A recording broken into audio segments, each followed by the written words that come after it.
I never expected to fall in love at a neighborhood music showcase in Denver.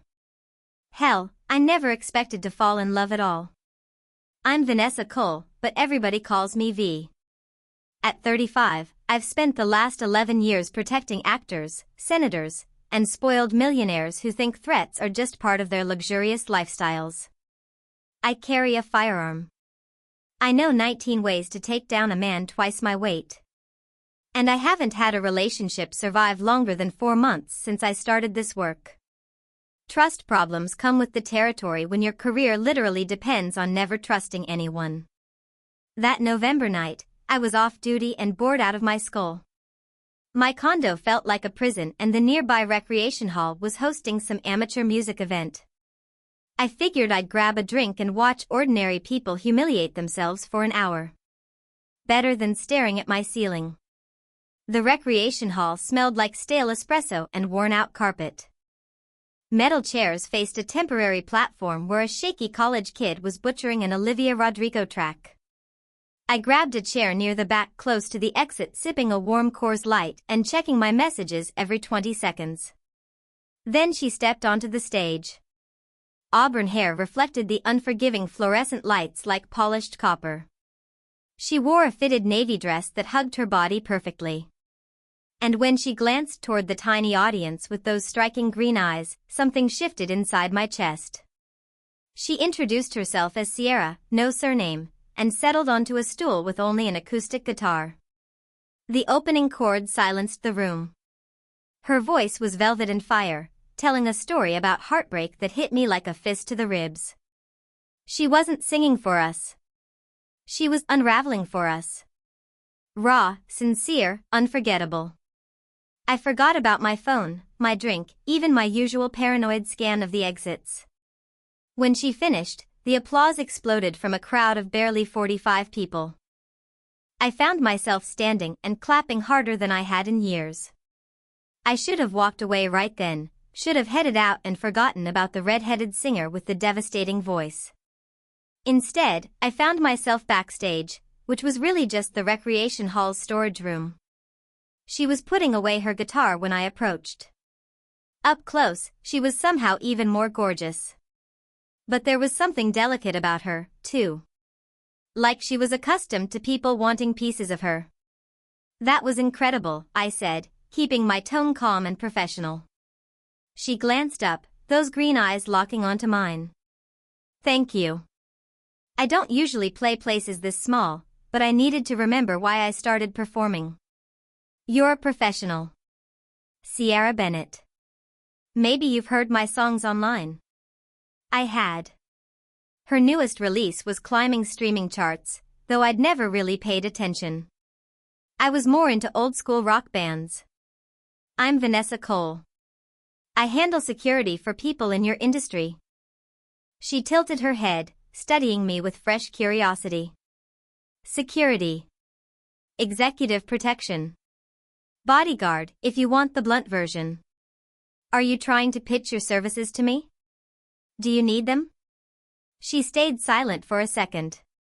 Those green eyes searching my face. Actually, yes. My agent's been pushing me to hire someone. There've been some incidents lately. What kind of incidents? Messages mostly. Someone convinced we're destined for each other. He showed up outside my hotel 5 days ago. I felt that familiar shift into professional mode. How'd he get through hotel security? Pretended to be catering staff. Nobody questioned him. Amateur nonsense. When do you want me to start? You're hired. Just like that. You need protection. I provide it. Simple. She smiled for the first time since I'd walked in. It completely transformed her face. Nothing about you feels simple, Vanessa. Right. She wasn't wrong about that. But when she handed me her contact card, her fingers brushing mine for 1 second too long, I realized I was about to make this assignment anything but simple. 25 minutes later, I was escorting her to her SUV in the recreation hall parking lot, already mentally noting security weak spots. But another part of my brain, the one I normally kept locked up tight, kept replaying that smile and wondering what it would feel like to hear her laugh. Professional boundaries. I reminded myself I'd built my reputation on maintaining them, but damn if this assignment wasn't about to test every single one. The first week protecting Sierra was strictly business. I showed up at her downtown loft every morning at 8 sharp, conducted security sweeps, coordinated with venue teams, and kept my distance. Professional, efficient, invisible when necessary. Sierra made that last part impossible. She'd bring me tea without asking, remember details from conversations we'd barely had, and somehow always knew when I was scanning for threats versus when I was simply looking at her, which happened more often than I wanted to admit. "You don't have to stand so far away," she said on day 6, adjusting her microphone pack before a podcast interview. "I won't bite." "Distance creates stronger sightlines," I answered, though we both knew that was nonsense inside a recording studio. She laughed. That same smile from the recreation hall lighting up her face. "Right. Sightlines." The magazine shoot on Saturday changed everything. Some luxury lifestyle publication wanted her for their front cover, which meant an entire day of wardrobe changes, makeup fixes, and photographers who thought getting the perfect image excused any invasion of personal space. I watched from my assigned corner as the lead photographer, some arrogant guy named Damien, kept edging closer with every shot. Adjusting Sierra's hair, touching her waist, leaning in to whisper instructions that clearly made her uncomfortable. "Can we move the bodyguard out of frame?" Damien shouted toward the creative director. "She's way too intense. It's ruining the artist's energy." "I'm not moving," I said evenly. "Listen, sweetheart, this is creative work. Your paranoid attitude is killing the atmosphere." Sierra's jaw tightened. She'd stayed professional all afternoon despite Damien's wandering hands, but I could tell her patience was fading. "The paranoid attitude stays," she said firmly. "Vanessa, can you come closer?" Instead, I stepped forward, positioning myself where Damien couldn't ignore me in his side vision. He got the point and backed away, though he muttered something under his breath about difficult celebrities. During lunch break, Sierra found me on the studio balcony. The November air was sharp, Denver's skyline stretching beneath us. "Thank you," she said, sitting beside me on the concrete railing. "Just doing my job." "That wasn't the job. That was you caring." She was closer than professional distance allowed, her shoulder nearly brushing mine. I should have moved. Instead, I caught myself studying the curve of her face against the city backdrop. "Damien's an idiot," I said. "Most photographers are.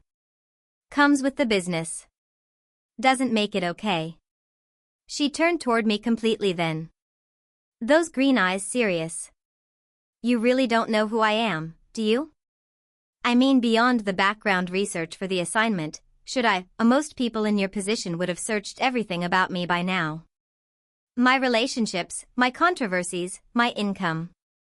I know what I need to know to keep you safe. What if I want you to know more?" The question hung between us like a dare. For a second, neither of us moved. Then, like some invisible force was pulling us together, we both leaned closer.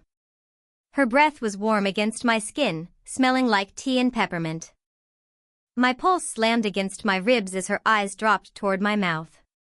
The kiss was gentle, uncertain, nothing like the reckless passion I'd expected from somebody used to getting whatever she wanted. When we finally pulled apart, both of us were breathing harder. "That was," she began. "Unprofessional," I finished, though I made no effort to move away from her. I was going to say perfect. That night, back at her loft, everything felt altered. The air between us crackled with tension we couldn't ignore. She ordered takeout for 2 without asking whether I was hungry, and I didn't argue. We ate on her sectional couch talking about everything except what happened on that balcony. She told me about growing up in a tiny town in Arizona, how she'd moved to Austin at 19 with only a guitar and $700. I found myself sharing stories about military training, my first executive protection assignment, even the time I'd accidentally tackled a choreographer who startled my client from behind. "So, you've never been married?" she asked, tucking her legs beneath her. Hard to keep relationships alive in this line of work. Trust issues. What kind of trust issues? I thought carefully about how truthful to be. When your career depends on assuming everyone could become a threat, it's difficult letting people get close. Everyone. She looked at me with that same intensity from the photo shoot, like she could see straight through every wall I'd spent years building. "Everyone," she repeated softly. "Everyone," I answered, though my voice sounded rougher than I intended. She set her wineglass on the table and moved closer on the couch. "What about me, Sierra? You're not everyone else, Vanessa." When she kissed me this time, there was nothing uncertain about it. Her fingers tangled into my hair, pulling me closer while I answered with weeks of bottled attraction. She tasted like red wine and promises I wasn't sure I could keep. We broke apart only when breathing became necessary, her forehead resting against mine. "This complicates things," I whispered. "Good," she whispered back. I like complicated. The next morning brought complications I never saw coming. I was reviewing security plans for Sierra's upcoming performance when my phone buzzed with a message from my agency supervisor. "Sending backup. High-profile client requires expanded coverage." An hour later, Jordan Hayes walked through Sierra's loft door like she owned the place. I hadn't seen Jordan in almost 4 years, not since we'd competed for the same elite protection assignment with Homeland Security. She'd won by a single point during the psychological review, claiming I had trust and attachment problems that could compromise client safety. The irony wasn't lost on me now. "Vanessa," she said with that same confident smile that used to make my knees weak before everything collapsed between us. "You look good." Jordan hadn't changed much. Still tall and athletic with dark brown hair and sharp features that looked carved for magazine covers. Still carrying the kind of controlled confidence that made clients feel protected and coworkers feel intimidated. "What are you doing here?" I kept my tone professional, aware that Sierra was observing us carefully from the kitchen. "Same thing you are. Protection detail." She dropped her equipment bag near the door and scanned the loft with professional efficiency, though honestly this setup needs improvement. Too many windows, multiple entry points, and is that the client cooking breakfast? Sierra appeared carrying coffee and the warm smile that had belonged exclusively to me all week. "You must be the extra security." "I'm Sierra. Jordan Hayes. I've heard your music." Jordan accepted the coffee with the effortless charm that always made clients trust her immediately. "Great voice. Very emotional sound." "Thank you. Vanessa has told me so much about you." I hadn't told Sierra anything about Jordan, and judging from Jordan's raised eyebrow, she noticed that immediately. "Has she? Interesting." Vanessa usually doesn't share personal details. "We should review security procedures," I interrupted, already sensing exactly where this was heading. The rest of the morning was uncomfortable. Jordan challenged nearly every system I'd established, recommending changes that were really just attempts to position herself as lead. During Sierra's rehearsal, she stationed herself closer to the platform, leaving me to handle the less critical angles. "Your partner seems very thorough," Sierra said when we finally had a moment alone. "She's not my partner." "No. Because there's definitely history there. I can feel it." Before I could answer, Jordan returned. Ready for the venue inspection. The concert venue was a protection nightmare. Multiple floors, backstage corridors connecting to several buildings, and staff members who cared more about selfies than actual security. Jordan immediately started undermining my authority. "Vanessa tends to be overly careful," she told the venue coordinator when I demanded additional screening for backstage passes. "Sometimes you need to balance security with practicality." "Overly careful keeps clients alive," I replied sharply. Does it? Or does it just satisfy your need to control every situation? Sierra stepped between us before I could respond. Both of you are here to protect me, not argue philosophy. Figure it out. That night, after Sierra went upstairs, Jordan and I finally had the confrontation building all day. I found her in the kitchen reviewing surveillance footage on her tablet. "What the hell is your problem?" I demanded. She looked up with fake innocence. "Problem? I'm just doing my assignment. You're trying to make me look incompetent." "I don't have to try, Vanessa. Your attachment to the client is already doing that." There it was. The exact accusation that had cost me the Homeland Security assignment, now aimed at the job I actually cared about. "My relationship with Sierra is professional." Jordan laughed. A cold sound that once could have destroyed me. "Right. That's why you spent all day staring at each other. That's why she defends every decision you make. That's why you look at her like she hung the damn stars. You don't know what you're talking about. I know you, Vanessa, better than anyone." She stood and moved closer. "I know what happens when someone matters to you. How you lose perspective, how you make emotional decisions that put everyone at risk like you did with me." The question hung between us, loaded with 4 years of unresolved bitterness. Jordan's expression softened for one brief second, revealing the woman I'd once trusted completely. "That was different, wasn't it? Because if I remember correctly, you were the one who couldn't separate personal feelings from professional responsibilities. You were the one who destroyed our partnership because you couldn't handle competition. I saved your career."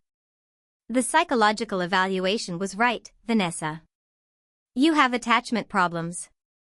You get too close, care too much, and it makes you dangerous. Or maybe you were threatened because I was better at the work than you were. Her face hardened again. "We'll find out." I heard footsteps on the staircase and turned to see Sierra wearing pajama pants and an oversized sweatshirt, her hair messy from sleep. "Everything okay down here?" "Fine," I said quickly. "Just discussing tomorrow's schedule." But Sierra's eyes moved between Jordan and me, taking in our defensive stances and the tension burning through the room. "Vanessa, can I talk to you upstairs?" Inside her bedroom with the door closed, Sierra sat on the edge of the bed and patted the space beside her. "Want to tell me what that was actually about?" I stayed standing, my hands shoved into my pockets. "Jordan and I have professional history." "What kind of professional history comes with that much personal hostility?" "The complicated kind." Sierra stayed quiet for a moment, studying my expression. "You were involved with her." It wasn't a question. Years ago. Before it became obvious we wanted completely different things. Different things like what? Like she wanted to win no matter the cost. And I wanted someone I could trust. Sierra patted the bed again. "Come here." Against every instinct I had, I sat beside her. She reached for my hand, her thumb tracing slow circles against my palm. "She's here to create problems for us, isn't she? She's here to do her job." I looked into those green eyes that always seemed to see straight through me. "Yeah. She's here to create problems." "Then we won't let her." The stalker situation happened 4 days later. Daniel Mercer, 29, unemployed and dangerously obsessed with Sierra Bennett. He'd been sending messages for months, escalating from flowers to detailed fantasies about their future together. The hotel incident had only been practice. This time, he got through building security. I was in the kitchen when the alarms activated. Jordan was supposedly covering the front entrance, but somehow Daniel had reached the 19th floor carrying roses and a ring he'd probably purchased with unemployment money. I found him standing outside Sierra's apartment door, pressing his ear against the wood and whispering about hearing her voice calling to him. "Sir, step away from the door." He spun around wide-eyed and shaking.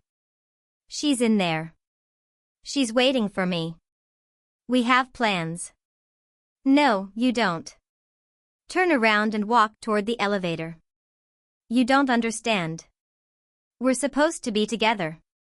She sings directly to me through the speakers. That's when I noticed the knife. The next 40 seconds were pure training. Disarm, restrain, neutralize. Daniel ended up face down on the hallway carpet with my knee pressed into his back while I requested police support. Standard procedure. What wasn't standard was Sierra opening her apartment door in the middle of the takedown. She saw Daniel bleeding from a split lip, me breathing hard from adrenaline, and the crushed roses scattered across the floor from the struggle. Her face drained of color. Is he the one sending the messages? Yeah. He's going away for a while. By the time officers finished their report, Sierra was trembling. She held herself together while they interviewed her. Calm and cooperative, but I could see the fear underneath it all. When they finally escorted Daniel away in handcuffs, she completely fell apart. He knew where I lived, she whispered, pacing the living room like a trapped animal. He knew my routine, my favorite cafe, even the name of my childhood dog. Sierra, you're safe now. Safe. He had a knife, Vanessa. What if you hadn't been here? What if he'd come while I was alone? I wanted to tell her that would never happen. That I'd always be there protecting her. Instead, I said what I thought she needed to hear. Security measures are in place. This won't happen again. Measures. She stopped pacing and stared at me. Is that all this is to you? Another security measure. That's not what I meant. Then what did you mean? Because right now I feel like I don't know anybody. Can't trust anybody. And the one person who's supposed to make me feel safe is acting like I'm just another assignment. She was crying now, tears running down her face as the adrenaline finally crashed. Every instinct inside me screamed to maintain professional distance, let her process things alone, call her therapist or her manager or literally anyone except me. Instead, I crossed the room and pulled her into my arms. She collapsed against me, sobbing into my shoulder while I held her tightly. She felt so small, so fragile, nothing like the confident performer the world saw. She was simply Sierra, terrified and human and trusting me to keep the darkness away. I've got you, I whispered into her hair. Nobody's going to hurt you. Promise me. I promise. When she pulled back to look at me, her eyes were red but determined. I mean it, Vanessa. Promise me you won't leave. Sierra, not the bodyguard. Promise me you won't disappear once this becomes difficult. She was asking for something I'd never given another person. A guarantee that I'd stay, that I'd choose her over my career or safety or every carefully built wall surrounding my life. It scared me more than any stalker ever had. But looking at her tear-stained face, feeling her heartbeat against mine, I knew I was already lost. I promise, I said, and meant every word. She kissed me then, desperate and grateful and soft. I kissed her back, tasting tears and relief and something dangerously close to love.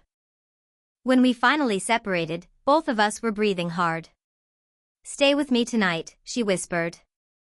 Sierra, I don't think that's not for sex. Just stay. Please. So I did.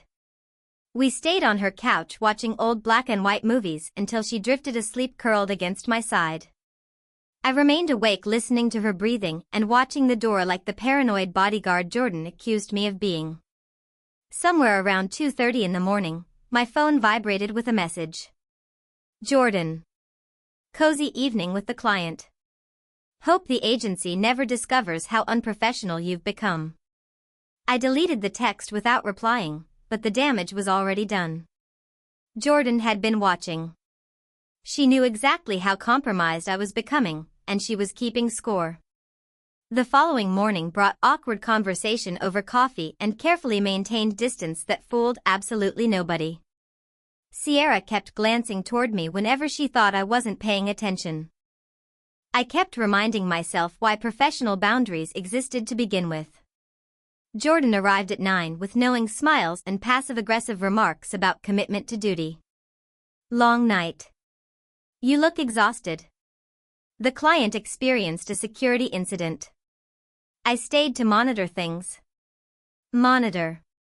Right. When Sierra disappeared upstairs to shower, Jordan cornered me in the kitchen. This is exactly what I warned you about, Vanessa. You're emotionally compromised. I'm doing my assignment. Your assignment doesn't involve overnight stays and cuddling on couches. How would you know what happened? She smiled coldly and folded her arms. I know you, and I know that expression she gets when she looks at you. You're playing with fire, and when everything burns down, I'll be the one cleaning up afterward. Is that supposed to be a threat? It's reality. Wake up before you destroy both your careers. But as Sierra came downstairs with damp hair and that smile that made my chest tighten, I realized reality checks might already be useless. I was falling for her hard and fast and completely against every rule I'd ever created for myself. And Jordan was standing right there waiting for me to crash. The weekend getaway to Sierra's lake house was supposed to be a security improvement. Isolated property, controlled access, stronger sightlines. That's what I kept telling myself when she suggested it. I need to get away from the city, she'd said after 4 more threatening letters arrived that week. Somewhere I can breathe without feeling watched every second. The cabin sat nearly 3 hours outside Denver, tucked into the Rocky Mountains where phone reception barely existed and the nearest neighbor lived 6 miles away. Perfect for security. Terrible for my self-control. I'd sent Jordan back to the city using some manufactured excuse about coordinating with county law enforcement. The last thing I needed was her observing my every movement, cataloging every moment I crossed the line between professional and personal. This place is beautiful, Sierra said as we pulled into the gravel driveway. The cabin was rustic but elegant, all exposed timber and stone with giant windows overlooking the mountains. Exposed from 3 angles, I muttered automatically, already scanning for vulnerabilities. Too many windows. Too many possible entry points. Vanessa. She touched my arm gently. We're safe here. Nobody knows about this place except my manager. And now you. Inside, the cabin felt warm and inviting. Leather couches, stone fireplace, open kitchen flowing into the living space. It felt like an actual home, not the sterile hotel suites and penthouses I usually protected. Only one bedroom, I noticed, immediately feeling heat crawl into my face. I can sleep on the couch, she offered quickly, though her eyes held mine a second too long. The first night was torture. We cooked dinner together, her brushing against me while reaching for ingredients, our hands touching whenever she passed plates. The domestic intimacy of everything made my chest ache with longing. Tell me about your family, she asked over pasta and white wine. Not much to say. Military parents. Constant moving. I grew up in rural Arizona. My parents owned a bakery. They died in a highway accident when I was 24. I'm sorry. That's why I moved to Austin. Couldn't stay somewhere that reminded me of them every day. We talked until almost 1 a.m., sharing stories we'd never shared with anyone else. When she finally went to bed, I stayed awake on the couch staring at the dying fireplace embers and thinking about how easy it would be to completely cross that line. The second morning arrived gray and freezing. Snow had fallen overnight, covering the mountains in white. Sierra brewed coffee while I checked the perimeter, even though we both understood it wasn't necessary. The roads might be blocked by tonight, I reported. Good. Then we don't have to leave. She was wearing my sweatshirt borrowed because she'd forgotten to bring heavier clothes. It hung loosely on her frame, making her seem younger, somehow softer. This is dangerous, I said. But I wasn't talking about the storm. What is? Us being here alone. She set down her coffee mug and stepped closer. Why is it dangerous? Because I can't think clearly around you. Because every professional instinct I have disappears whenever you look at me like that. Because I'm falling for you and it's going to ruin everything I've spent years building. Vanessa, no. Let me finish. I dragged my hands through my hair, frustrated. I've built my entire life around control, around distance, around never letting anyone get close enough to hurt me. And you. I exhaled shakily. You've destroyed every wall I've ever built. She stood inches away now, close enough for me to smell her perfume and see the gold flecks inside her green eyes. Maybe your walls were supposed to fall. When she kissed me, it was different from every hesitant touch we'd shared before. This was honest, demanding, unavoidable. I kissed her back with weeks of buried desire, my hands tangled in her hair, pulling her closer. Bedroom, she whispered against my mouth. I should have said no. Should have mentioned professional ethics and career destruction and every reason why this was the worst decision either of us could make. Instead, I lifted her into my arms and carried her down the hallway. The first time was desperate, frantic, weeks of tension finally breaking apart. The second time was slower, softer, learning each other's bodies like prayer. By the time the snowfall ended, we were tangled together beneath blankets, smelling like her perfume and my cologne, her head resting against my chest while my fingers traced patterns across her bare shoulder. I love you, she whispered into the darkness. The words hit me like a physical impact. I'd half expected them, but hearing them aloud made everything real. Made the decision I'd been avoiding impossible to ignore. Sierra, don't. Don't you dare say it's complicated or unprofessional or any other excuse you've been using to keep me away. Those aren't excuses. They're reality. She propped herself up on one elbow, studying my face beneath the moonlight pouring through the windows. What reality? That you're a bodyguard and I'm a client. That your agency has rules about relationships. That Jordan is going to expose us. All of it. Then we'll deal with it together. You don't understand what you're asking. If this gets out, I lose my license, my reputation, everything I've worked for. And if it doesn't, it will. Jordan already suspects something. One mistake, one photo, one witness, and we're both finished. Sierra stayed silent for a long moment.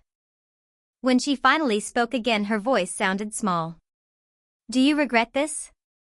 I looked down at her, disheveled and beautiful in the moonlight, and felt something crack open inside my chest. No. That's the problem. The next morning I woke up alone. I found her in the kitchen, fully dressed, coffee already prepared. The warmth from the night before had disappeared, replaced by polite distance that felt like a punch to the ribs. We should head back, she said without meeting my eyes. Sierra. It's okay, Vanessa. Really. We got carried away. It can't happen again. But it wasn't okay. The drive back to Denver passed in silence, filled with unsaid words and the weight of everything we'd shared. When we reached her loft, she disappeared into her bedroom while I stood there trying to figure out how to save both my career and my sanity. My phone buzzed with a text from Jordan. How was the romantic vacation? Hope it was worth it. I stared at the message, finally realizing she'd been watching the entire time, waiting for me to fail, waiting to prove herself right about my attachment problems. I was completely ruined. And the worst part was I didn't regret a single second of it. The changes started gradually. Jordan would position herself between Sierra and me during public appearances, claiming better visibility.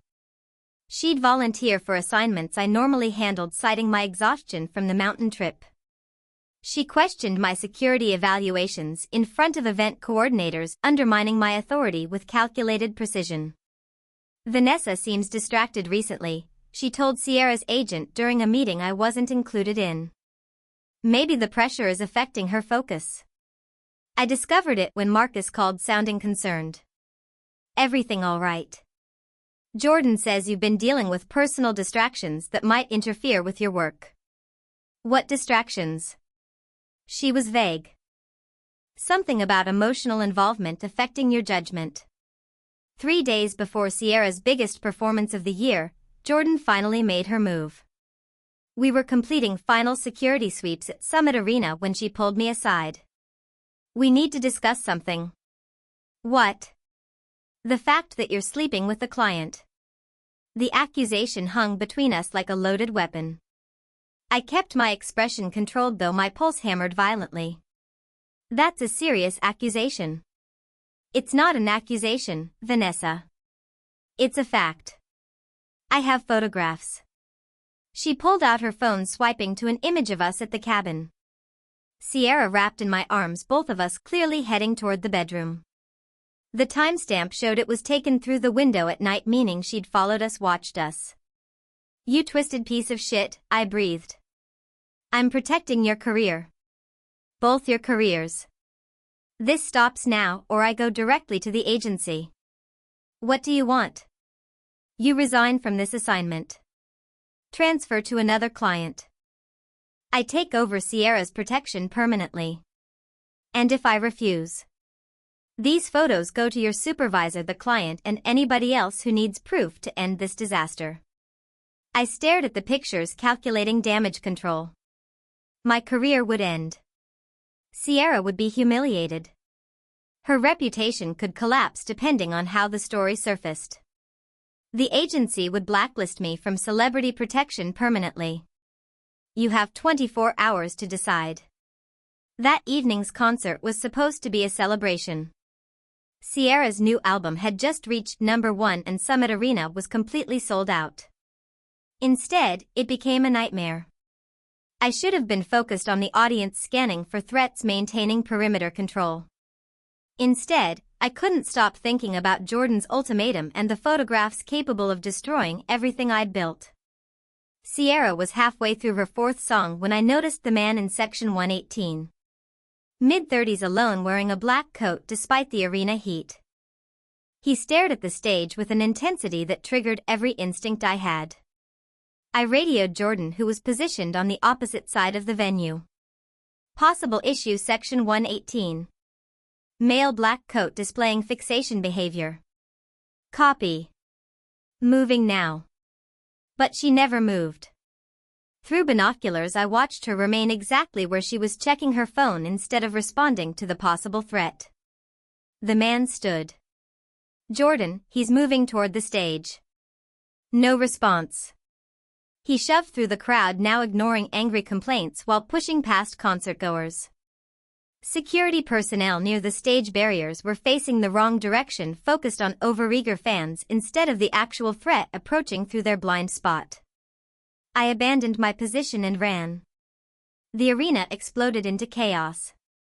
Thousands of people singing while I fought through the crowd. By the time I reached the stage area, the man had somehow passed the first security checkpoint. The guards were unconscious or worse. He was barely 12 feet from the stage when I tackled him. We hit the concrete hard, rolling as terrified fans screamed and scattered. He was stronger than he appeared, wiry, desperate, unstable. A knife flashed into his hand, slashing wildly while I struggled to control his arm. "She's mine," he kept screaming. "She sings for me, only me." I finally pinned his wrist, slamming it against the concrete until the weapon slipped from his hand. By then, arena security had finally responded, swarming us with backup that should have already been there. As they dragged him away, I looked up and saw Sierra staring down from the stage, her face pale with horror. The music had stopped. 22,000 people were standing, trying to understand what they'd just witnessed. And Jordan was nowhere in sight. Later, inside the arena management office, the truth surfaced. Security footage showed Jordan receiving multiple radio warnings about the threat, then deliberately ignoring them. She'd positioned herself where she couldn't respond effectively and failed to coordinate with venue security once the situation escalated. "Where the hell were you?" I demanded when she finally appeared. "Radio malfunction," she replied smoothly. "Good thing you were there to save the day." But I could see the calculation in her eyes. She'd allowed it to happen. Allowed me to risk myself. Allowed Sierra to face real danger. All to prove her point about my compromised judgment. "You manipulated this entire situation. I followed protocol. You abandoned your assigned position to play hero. My assignment was protecting the client. Maybe if you weren't emotionally involved you'd have trusted the system instead of going rogue. The worst part was she wasn't entirely wrong. I had gone rogue. The second I saw Sierra in danger, protocol stopped mattering. That night back at Sierra's loft, the weight of everything finally hit me. I'd almost lost her, not only to the stalker but to my own inability to maintain boundaries. Jordan had orchestrated the entire disaster to prove how compromised I'd become, and I'd walked directly into it. You saved my life, Sierra whispered while cleaning the cut on my cheek where the knife had nearly landed. I almost got you killed. What threats? I finally looked into her eyes, seeing the trust there that I was about to break. Jordan knows about us. She has photos from the cabin. Sierra went still. What kind of photos? The kind that end careers. So what happens now? Now I make a choice. My career or you? She grabbed my hand tightly. Kate, I already know what I'm choosing. I just don't know if you're ready for the consequences. She kissed me, then fierce, desperate, determined. When we pulled apart, her eyes were blazing. I'm ready for whatever comes next. Are you? Looking at her fierce, beautiful, completely mine, I realized I'd been ready since the night we met at that tiny talent show. I just hadn't been brave enough to admit it. The confrontation with Jordan happened 2 days later in Sierra's living room at 7 in the morning. We need to settle this, I said when she arrived for her shift. Sierra was still asleep upstairs, and I wanted this over before she woke. There's nothing to settle. You have 12 hours left to decide. I've already decided. I'm not leaving this assignment. Jordan smiled coldly. Then you've chosen career suicide. Your boss gets the photos by noon. Do it. Her confidence flickered. Vanessa, you're not thinking clearly. This woman is destroying everything you've worked for. No, Jordan. You are. I'm trying to save you from yourself. Like you saved me from the State Department position. Like every opportunity where I might outshine you. Her expression cracked, revealing years of jealousy and resentment. You think you deserved that position. You were unstable, Vanessa. I was your partner and you sabotaged me because you couldn't stand competition. That's when she lunged. The fight was fast, vicious, years of resentment exploding into punches and grappling across furniture. Jordan was skilled, trained in the same combat systems I knew, but she fought with desperation while I fought with clarity. I had her pinned against the wall when Sierra appeared halfway down the stairs. What the hell is happening? Jordan tried twisting the story, talking about my instability and violent behavior, but the overturned table and bruise already forming on her cheek told the truth. She's been sabotaging my work, I said, gripping Jordan's wrist. The arena incident, the security failures, all of it. Sierra stared at Jordan with an expression I'd never seen before, cold, sharp, dangerous. Is that true? I was protecting you from her compromised judgment. By letting a man with a knife get near the stage. Sierra's voice sliced through the room. Get out. Leave my house and my security team now. You can't fire me. Watch me. After Jordan slammed the door hard enough to shake the windows, Sierra and I sat together in the wreckage of the living room, trying to process everything. How long has she been doing this? Years. Maybe since the beginning. I was too close to see it. But you see it now. I looked at her messy hair, oversized sweater, beautiful exhausted face, and felt something settle inside me. Yeah. I see a lot clearly now. She moved beside me, taking my hand. Including us. Especially us. So what happens next? Next, I resign before Jordan destroys whatever reputation I still have. Or, she said, squeezing my hand, you start your own security company and I become your first client. I laughed softly. That's not how business works. I can spend my money however I want, and I want you. The simplicity of it stole my breath. After years of agency politics and impossible rules, she was offering something beautifully straightforward. Build something new together. The scandal will still come out. Then we'll face it together. She smiled gently. And if your career collapses, I'll write songs about falling for my bodyguard. Probably my biggest hit. I laughed despite everything, amazed how she could make impossible things feel simple. You're serious? Completely. I love you, Vanessa. Not the bodyguard. You. I make terrible coffee. The worst. But I love you anyway. That afternoon I submitted my resignation, cleaned out my office while coworkers whispered in hallways. My boss Marcus called me into his office before I left. This is about the Bennett assignment, isn't it?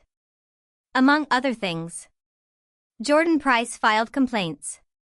Said your judgment was compromised. Jordan sabotaged my work for months.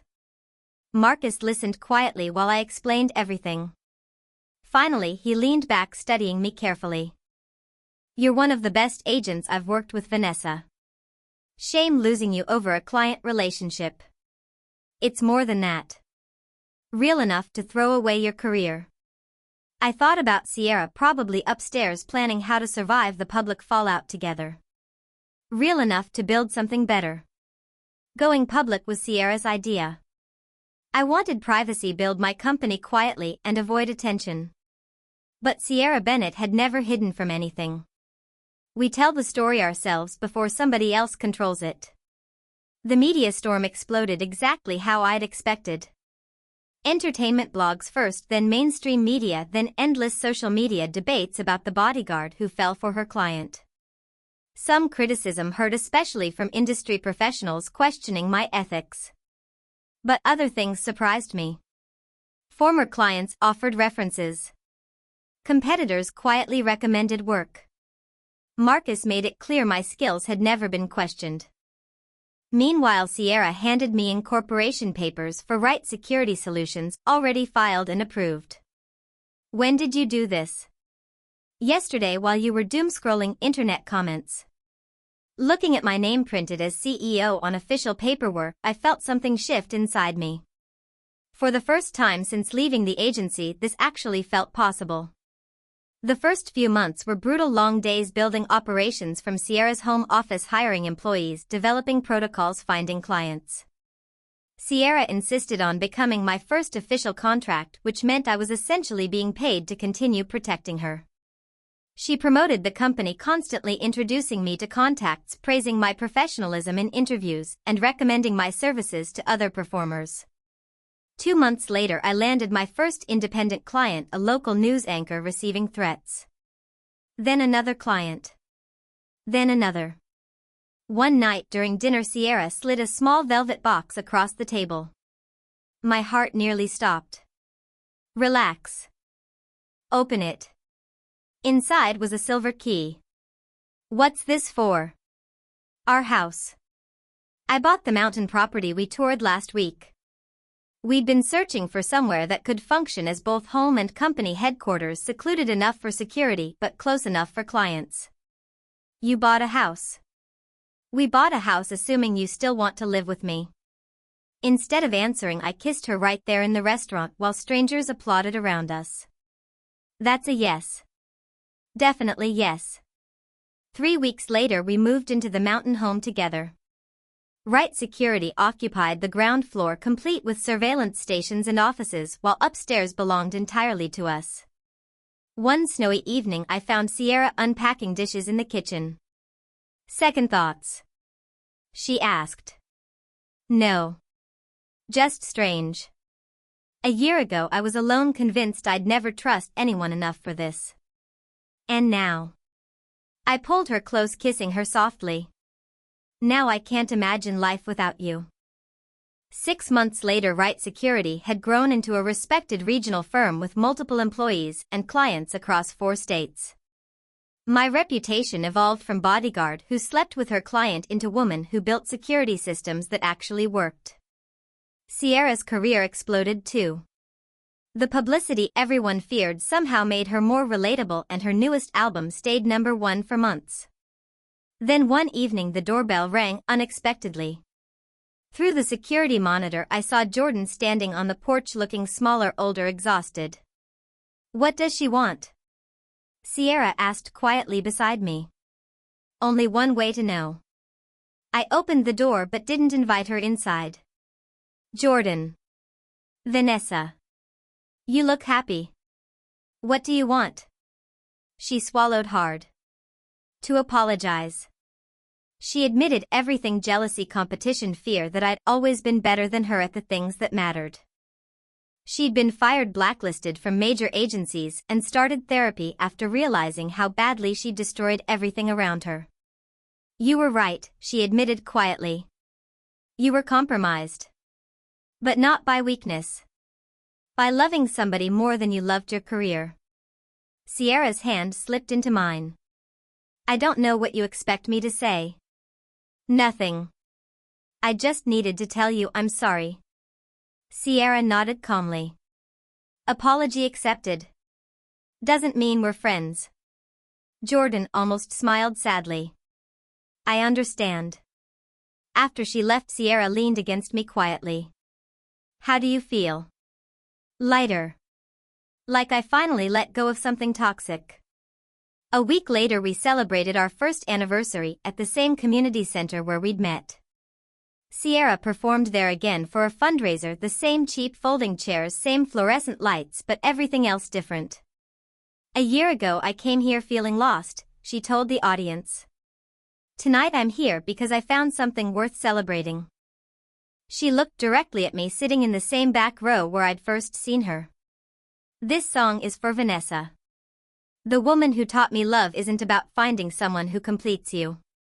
It's about finding someone who inspires you to become complete yourself." The song was raw, honest, beautiful. She was bleeding for the audience again, but this time it was joy instead of loneliness. When she finished, I walked onto the stage and kissed her in front of everyone. "I love you. I love you too." Later at home we lay together while snow fell outside across the mountains surrounding our house. "Any regrets?" She whispered, tracing patterns across my chest. I thought about my old life, safe, predictable, lonely. Then about this life, messy, uncertain, full of love, risk, possibility. "No regrets," I whispered finally. "This is better." She fell asleep against my side while I stayed awake longer, watching her breathe, thinking about everything I'd lost and everything I'd gained. Most importantly, I'd gained her. The woman who saw past every wall I'd built and loved me enough to tear them down. Outside, snow covered the mountains in white. Inside, we were exactly where we belonged together.